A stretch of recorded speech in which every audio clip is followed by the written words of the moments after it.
Hai, Assalamualaikum warahmatullahi wabarakatuh kepada semua follower Pikin Energy. Dan hari ini kita akan masuk untuk part terbaru, okay? Part keempat, okay? Untuk penerangan tentang inverter. Kalau sebelum ni saya terangkan tentang inverter, okay? Dan hari ini saya nak cerita tentang calculation solar untuk inverter. Okey, sebelum saya nak mulakan tentang pengiraan, saya nak bagi sikit penerangan tentang inverter. Okey, dekat sini kita untuk inverter ni ada beberapa jenis. Okey, tuan-tuan kena tahu. Okey, ada pure sine inverter. Okey, yang ini, right? Saya akan tunjuk ni. Dan juga modified sine inverter. Okey, ini yang saya cakap tentang inverter murah. Okey, inverter murah ni memang banyak sangat jual kat luar. Okey, dan inverter yang ni pure sine ni taklah mahal sangat. Okey, still murah juga, tapi dia lebih bagus sikit daripada modified. Okey, dan banyak lagi jenis-jenis inverter yang tuan-tuan boleh tengok dekat luar. Macam-macam jenis, ada yang hybrid dan sebagainya. Okey, itu boleh tuan-tuan boleh pilih. Lebih mahal, lebih bagus. Okey, dan hari ni saya cuma nak explain tentang calculation solar. Okey, untuk calculation solar system, bahagian inverter, kalau tuan-tuan menggunakan inverter yang murah, okay, menggunakan inverter yang murah, pastikan sistem yang tuan-tuan pastikan inverter yang tuan-tuan guna janganlah berjalan 24 jam tanpa henti. Pastikan dia ada waktu rehat, ataupun pastikan asingkan sistem supaya dia dapat berehat. Okay, macam mana nak asingkan sistem? Okay, macam saya explain sebelum ni. Okay, untuk calculation inverter, saya selalu buat untuk bahagikan dua kerja. Okay, apa itu bahagi dua kerja? Okay, satu inverter. Okay, ni saya akan tunjukkan. Contoh dekat sini, tuan-tuan pakai dua inverter. Okay, macam mana sistem tu berfungsi. Okay, inverter yang ni akan berjalan waktu siang. Okay, waktu siang. Dan satu lagi inverter yang ini dia akan jalan waktu malam. Okay, waktu malam. Jadi inverter ni akan bergilir-gilir kerja supaya kedua inverter ni akan dapat lebih rehat. Okay, itu yang biasa saya buat lah untuk sistem solar. Kalau kita nak guna inverter yang murah lah. Kalau kita guna inverter yang mahal, tak kisahlah, tuan-tuan boleh running dia 24 jam tanpa henti. Itu yang saya cakap. Cuma kalau kita baru nak berjinak-jinak dalam DIY sistem solar, saya suggest tuan-tuan buatlah sistem macam gini. Tak kisah guna timer dan atau apa-apa sahaja yang boleh hadkan penggunaan inverter, hadkan running dia supaya dia tak running dalam keadaan yang tertekan. Okey, sebab inverter yang murah ni dia tak didesign untuk jalan 24 jam. Jadi macam mana cara nak guna dia? Tuan-tuan kena bahagikan dua kerja. Okey, satu shift malam dan satu shift siang. Itu yang kita kena buat untuk setiap inverter. Okey. Jadi hari ni saya akan cerita tentang calculations inverter. Okay. Right, jadi dekat sini saya akan tunjukkan pada tuan-tuan macam mana tentang calculation dia. Okay. Pertama sekali, untuk calculation inverter sangatlah senang. Okay. Untuk calculation inverter, tuan-tuan kena tahu dia punya cara. Okay. Okay, saya akan tunjukkan pada tuan-tuan.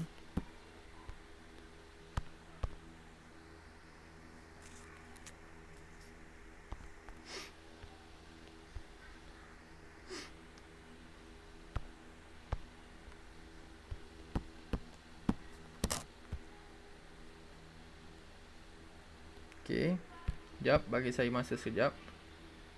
Okay.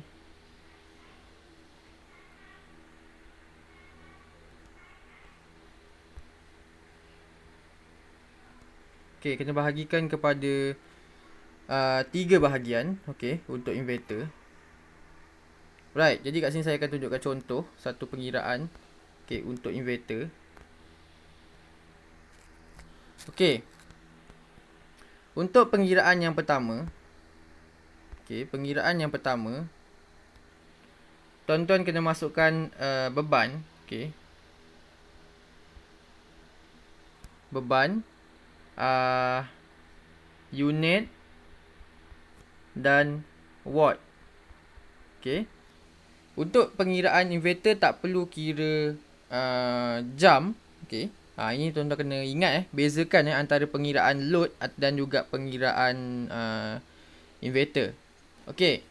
Untuk yang pertama ni, tuan-tuan boleh buat calculation untuk penggunaan waktu siang. Okay, apa maksud penggunaan waktu siang?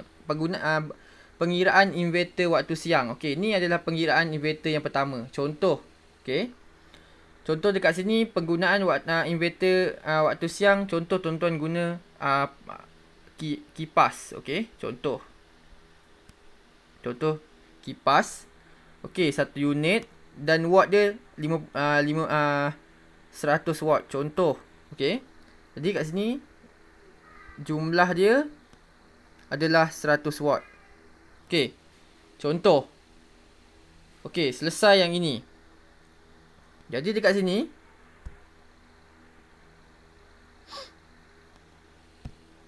ini contoh untuk inverter yang pertama. Okey.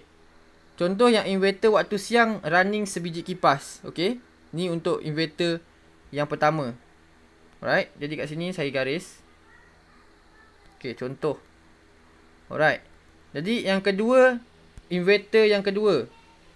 Jalan waktu malam. Kalau tuan-tuan banyak, tuan-tuan listkan lah banyak-banyak. Okey. Ini calculation yang saya buat untuk tuan-tuan nak bagi inverter tu lebih tahan lama. Ini konsep yang saya buat. Okey, untuk 2 inverter. Okey, yang kedua, inverter jalan waktu malam, kita buat lampu. Lampu mesti tentu jalan waktu malam. Jadi kita buat macam gini. Okey, contoh lampu kita 2 unit 20 watt. Okey, jadi kat sini jumlah dia 40 watt. Jadi tuan-tuan nak kena asingkan 2 inverter ni. Okey, inverter waktu malam dan juga inverter waktu siang dan juga waktu malam. Supaya ada sistem yang mana yang sesuai untuk jalan waktu siang, mana satu sistem inverter yang sesuai untuk jalan waktu malam. Jadi supaya inverter tak terbeban dengan load yang dia bawa, supaya dia lebih rehat dan lebih tahan lama. Itu yang sistem yang kita ajar dalam calculation yang saya buat. Okey. Dan jadi dekat sini setelah tuan-tuan buat calculation, contohlah kat sini tuan-tuan dah dapat kipas 100 watt. Okey, maknanya inverter yang waktu siang ni perlukan inverter saiz 100 watt. Okey, 100 watt. Okey. Dan inverter yang kedua ni untuk waktu malam saiz dia adalah 40 watt. Jadi dekat sini tuan-tuan kena asingkan 2 inverter ni. Walaupun nampak kos ni lebih tinggi, tapi sebenarnya benda ni akan memanjangkan jangka hayat sistem solar tuan-tuan.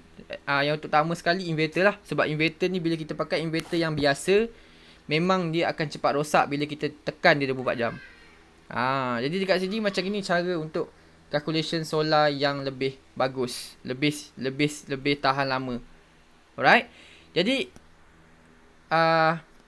untuk calculation inverter, untuk asingkan sistem daripada asingkan 2 bahagian iaitu siang dan malam sangat-sangat penting. Sebab benda ni sangat-sangat penting untuk tuan-tuan tahu macam mana nak separatekan penggunaan. Bukan dari segi ketahanan inverter saja, dia akan dapat jimat tenaga bateri, panel dan sebagainya. Kenapa saya cakap macam tu? Contoh dekat sini kalau tuan-tuan perasan, inverter yang dekat atas ni adalah 100 watt, inverter yang bawah ni adalah 40 watt. Dari segi sini saja kita tahu saiz inverter dia akan berbeza. Yang inverter siang lain, inverter malam dia akan lain saiz dia. Dia takkan sama. Jadi setiap inverter yang lagi besar tu dia akan telan tenaga yang lebih besar. Itu biasa. Jadi kat situ konsep yang kita akan cuba sampaikan supaya tuan-tuan dapat menjimatkan tenaga. Jadi mungkin penggunaan yang waktu siang tenaga ataupun power loss yang saya explain semalam, power loss ni akan lebih kurang daripada waktu malam. Berbanding tuan-tuan guna satu inverter, power loss yang sangat-sangat tinggi, campurkan semua unit, dia akan jadi beratus-ratus watt ataupun beribu-ribu watt. Contoh macam tu. Alright? Jadi itu sahaja untuk perkongsian saya hari ini. Assalamualaikum dan salam tenaga hijau.